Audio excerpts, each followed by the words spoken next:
온 가족이 함께 모여 예배를 준비합니다. 부모님은 자녀들에게 오늘은 가정에서 주일 예배를 드린다고 알려주세요. 오늘은 3월 8일, 사순절 두 번째 주일입니다. 영과 진리로 하나님을 예배하겠습니다. 사도신경으로 우리의 신앙을 고백하겠습니다. 나는 전능하신 아버지 하나님, 천지의 창조주를 믿습니다. 나는 그의 유일하신 아들, 우리 주 예수 그리스도를 믿습니다. 그는 성령으로 잉태되어 동정녀 마리아에게서 나시고 본디오 빌라도에게 고난을 받아 십자가에 못 박혀 죽으시고 장사된 지 사흘 만에 죽은 자 가운데서 다시 살아나셨으며 하늘에 오르시어 전능하신 아버지 하나님 우편에 앉아 계시다가 거기로부터 살아있는 자와 죽은 자를 심판하러 오십니다. 나는 성령을 믿으며 거룩한 공교회와 성도의 교제와 죄를 용서받는 것과 몸의 부활과 영생을 믿습니다. 아멘. 다 함께 나는 예배자입니다. 찬양하겠습니다.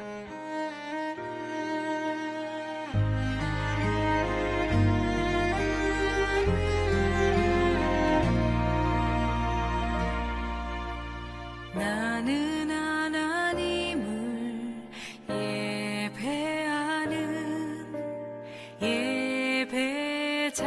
예배자입니다. 내가 서 있는 곳 어디서나 하나님을 예배합니다. 나는 하나님을 예배하는 예배자입니다.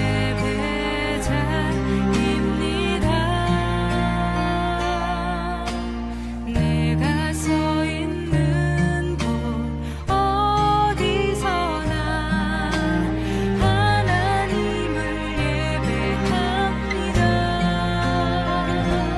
내 영혼 거룩한 은혜를 향하여 내 마음 완전한 하나님 향하여 이곳에서 바로 이 시간 하나님을 예배합니다.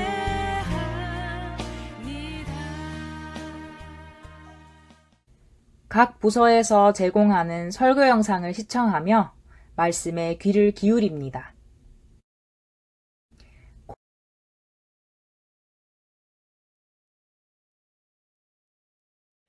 하나님의 말씀 성경을 읽겠습니다. 하나님께서 오늘 우리에게 주신 말씀은 누가복음 21장 29절에서 31절의 말씀입니다. 누가복음 21장 29절에서 31절의 말씀을 함께 한 목소리로 합독하시겠습니다. 이에 비유로 이르시되 무화과 나무와 모든 나무를 보라. 싹이 나면 너희가 보고 여름이 가까운 줄을 자연히 아나니 이와 같이 너희가 이런 일이 일어나는 것을 보거든 하나님의 나라가 가까이 온 줄을 알라. 아멘. 사랑하는 청소년부 여러분, 한 주간 잘 지냈나요? 오늘도 영상 설교로 찾아왔습니다. 오늘은 말씀 노트를 함께 보며 말씀을 나누면 좋을 것 같아요. 여러분 혹시 이 주소 전달 받았나요? 이 주소로 들어가거나 아니면 여기 화면에 있는 QR코드를 검색하면 말씀 노트를 볼 수 있습니다. 자, 준비되었나요? 그럼 이제 말씀 속으로 들어가 보겠습니다. 먼저 오늘의 말씀을 쉬운 성경으로 다시 한번 읽어보겠습니다. 여러분도 함께 소리내어 읽어봅시다. 예수님께서 이런 비유를 말씀하셨습니다. 무화과 나무와 다른 모든 나무를 보아라. 잎사귀가 돋는 것을 보면 너희는 여름이 가까워왔다는 것을 알 것이다. 이와 같이 너희도 이런 일들이 일어나는 것을 볼 때 하나님 나라가 가까운 줄 깨달아라. 아멘. 지난주 말씀에는 겨자씨가 등장했는데 오늘 말씀에는 나무들이 등장합니다. 오늘 말씀에 왜 나무들이 등장하고 있는지 이해하기 위해서 우리가 읽은 말씀 앞부분에 나오는 배경을 먼저 나눌 거예요. 여러분도 누가복음 21장의 말씀을 한번 쭉 읽어보면 이해하는 데 도움이 될 겁니다. 예수님께서 성전에서 사람들을 만나 이야기를 나누고 계셨어요. 그러던 중 몇몇 사람들이 이렇게 이야기합니다. 예수님, 성전이 아름다운 돌과 헌금으로 꾸며져 있습니다. 이들은 성전의 아름답고 화려한 모습을 보며 그렇게 말한 것이죠. 그러자 예수님께서 이 성전이 곧 돌 하나도 남기지 않고 무너지리라 라고 말씀하십니다. 갑자기 이 성전이 무너질 것이라는 무서운 예언을 하신 거예요. 사람들이 놀라서 언제 그 일이 일어납니까? 그 일이 있기 전에 어떤 징조들이 나타납니까? 라고 물어보자 예수님께서는 그 일이 일어나기 전 나타날 일들에 대해서 말씀해 주십니다. 내가 예수다 라고 예수님을 사칭하는 사람들이 나타나고 전쟁과 질병과 기근, 그리스도인들을 향한 핍박 등 세상이 혼란스럽고 어지러워지는 모습들을 이야기하시죠. 그리고 나무들이 변하는 모습을 보며 계절을 짐작할 수 있는 것처럼 이 날이 언제 올지 항상 살피며 준비하라고 말씀하십니다. 예수님께서 예언하신 이 말씀을 우리는 두 가지 시점으로 볼 수 있습니다. 조금 가까이 본 시점과 조금 더 멀리 본 시점이죠. 먼저 조금 가까이서 보았을 때 성전이 돌 하나도 남김없이 무너진다고 하신 말씀은 말 그대로 예루살렘의 성전이 무너질 것을 예언하신 거예요. 실제로 이 성전은 AD 70년에 로마 제국에 의해서 무너지게 됩니다. 예수님의 예언이 그대로 성취된 것이죠. 그러면 또 다른 시점, 조금 더 멀리 본 시점으로 보면 이 말씀은 무슨 의미를 가지고 있을까요? 조금 더 멀리 보면 이 말씀은 이 세상의 마지막 날에 대한 예언을 담고 있어요. 예루살렘 성전이 무너지는 것처럼 이 세상이 무너지는 마지막 날이 온다는 것이죠. 세상의 마지막 날이라는 말이 참 낯설게 들릴 수 있습니다. 마치 이런 영화에서나 나올 법한 이야기라는 생각이 들 수도 있죠. 그런데 사실 예수님께서 이렇게 말씀하신 것처럼 성경 안에는 이 세상의 마지막 날에 대한 이야기가 굉장히 많이 담겨 있어요. 마지막 날에 대한 이야기는 성경에서 중요하게 전달하고 있는 하나님의 메시지 중 하나이기 때문이죠.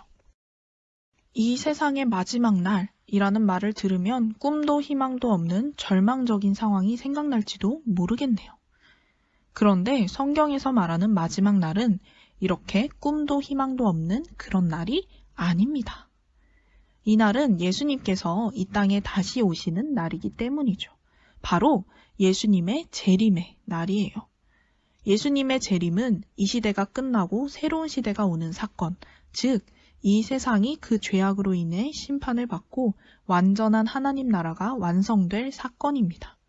그러니 이 세상의 마지막 날은 새롭고 완전한 세상이 시작되는 날인 것이죠. 앞에서 이야기했듯이 예수님께서 다시 오시는 날 세상은 그 죄악으로 인해 심판을 받을 것입니다. 그러나 예수님을 믿고 따르는 그리스도인들은 이미 하나님 나라를 살아가고 있는 하나님의 사람들이죠. 하나님의 사람들은 이 심판 가운데서 안전할 것입니다. 예수님께서는 이 세상의 마지막 날 어떤 일들이 일어날지 말씀하시면서 이렇게 전하십니다. 그러나 너희는 머리카락 하나도 다치지 않을 것이다. 너희는 인내함으로 생명을 얻을 것이다. 그리고 또한 이렇게 말씀하시죠. 사람들이 세상에 닥칠 일을 예상하며 두려워하고 기절할 것이다. 그때에 사람들은 인자가 구름을 타고 능력과 큰 영광으로 오는 것을 볼 것이다. 이러한 일이 일어나기 시작할 때 일어서서 너희 머리를 들어라. 이는 너희의 구원이 가까이 오고 있기 때문이다. 예수님께서는 이렇게 마지막 날에 대해 전하시며 그리스도인들에게 안심하고 인내하며 이 날을 기다리라고 말씀하시는 거예요. 나무를 보며 그때를 알게 되는 것처럼 말이죠. 그런데 이 마지막 날에 대한 말씀을 듣고 어떤 사람들은 이 세상의 마지막 날을 계산하고 밝히려 합니다. 예수님께서 이런 징조들이 있을 거라고 말씀하셨으니 이 날은 바로 2030년 7월 9일이야 라는 식으로 말이죠. 실제로 그렇게 많은 이단들이 세상의 마지막 날을 거짓으로 예언하기도 했어요. 그러나 예수님은 분명히 말씀하고 계세요. 그 날과 그때는 아무도 모르나니 하늘의 천사들도 아들도 모르고 오직 아버지만 아시느니라 라고 말이죠. 좀 막막하고 혼란스럽습니다. 예수님께서는 나무를 바라보고 계절을 짐작하듯이 예수님께서 말씀하신 여러 징조들을 보고 이 날이 언제 올지 살피며 준비하라고 말씀하셨는데 그때가 정확히 언제인지 아무도 알지 못한다면 어떻게 기다리고 준비하라는 것일까요? 여기서 중요한 것은 우리가 징조에만 몰두해서 예수님께서 언제 재림하실지, 언제 세상의 마지막 날이 올지 그 날짜와 시간을 알아내는 것이 아니에요. 어떤 상황 속에서도 우리가 항상 믿음으로 깨어서 준비해야 한다는 것, 이것이 바로 진짜 중요한 것이죠. 믿음으로 깨어서 준비한다는 것은 바로 우리가 오늘 하나님의 뜻을 찾고 하나님을 믿는 사람으로 살아가는 거예요. 지금 여러분과 제가 일상에서 계속해서 그리스도인으로 살아가기를 힘쓰는 것이죠. 이것이 바로 다시 오실 예수님과 이 세상의 마지막 날, 그리고 완성될 하나님 나라를 기다리는 모습입니다. 사랑하는 청소년부 여러분, 오늘의 말씀이 조금은 낯설고 어렵게 들렸을지도 몰라요. 그러나 우리가 분명히 기억하길 바랍니다. 예수님께서는 이 땅에 다시 오실 것임을 말씀하셨습니다. 그리고 그날은 이 세상의 마지막 날이자 하나님의 나라가 완성될 날입니다. 이것을 믿는 사람이 바로 그리스도인입니다. 여러분과 제가 이 사실을 믿고 예수님께서 다시 오실 그날을 기대하고 기다리는 마음을 가지길 바랍니다. 그리고 이 마음으로 매일 하나님을 따르는 그리스도인으로 살아가기에 힘쓰길 바랍니다. 말씀을 이루실 하나님을 믿으며 준비하는 여러분과 제가 되길 소망합니다. 코로나19로 어려움을 겪는 우리나라와 모든 사람들을 위해서 함께 기도하겠습니다. 환난 날에 우리를 건지시는 하나님 아버지, 코로나19로 인해 고통받는 이 땅의 생명들을 위해 간절히 간구합니다. 이미 감염되어 두려움 속에 누워있는 모든 생명들을 불쌍히 여겨주시옵소서. 더 이상 병이 악화되지 않게 하시고 하루빨리 치료되어 건강한 삶으로 돌아올 수 있도록 고쳐주시옵소서. 이를 위해서 밤낮으로 수고하는 의료진들을 기억해 주시옵소서. 이들의 건강을 지켜주시고 지혜와 능력을 더하여 주시옵소서. 이들이 하나님의 치료의 도구가 되게 하셔서 하루빨리 이 사태가 종식되게 하여 주시옵소서. 특별히 이 땅을 중보하며 하나님의 대리자로 부르신 교회를 위해서 기도합니다. 어려운 이 시기에 주님의 모든 교회들이 합심하여 기도하게 하옵소서. 약하고 병든 자들을 만나시고 고치셨던 예수님의 사랑과 능력이 오늘의 교회를 통해 나타나게 하옵소서. 코로나19로 인한 무분별한 공포와 혐오, 차별과 외면을 거부하고 평안함과 담대함, 위로와 포용, 연합과 평화를 이루어 나가게 하여 주시옵소서. 모든 환난에서도 함께 하시며 우리를 건지시는 주님을 의지하오며 예수님의 이름으로 기도드립니다. 아멘. 찬양하라 내 영혼아, 다 함께 찬양하겠습니다.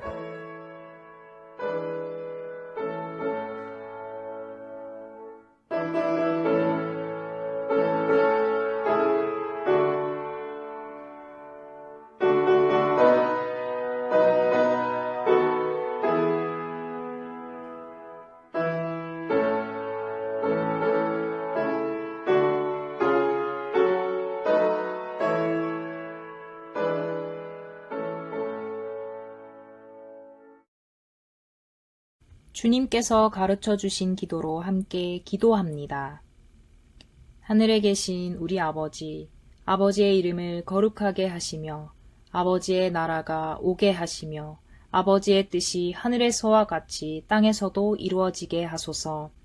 오늘 우리에게 일용할 양식을 주시고 우리가 우리에게 잘못한 사람을 용서하여 준 것 같이 우리 죄를 용서하여 주시고 우리를 시험에 빠지지 않게 하시고 악에서 구하소서. 나라와 권능과 영광이 영원히 아버지의 것입니다. 아멘.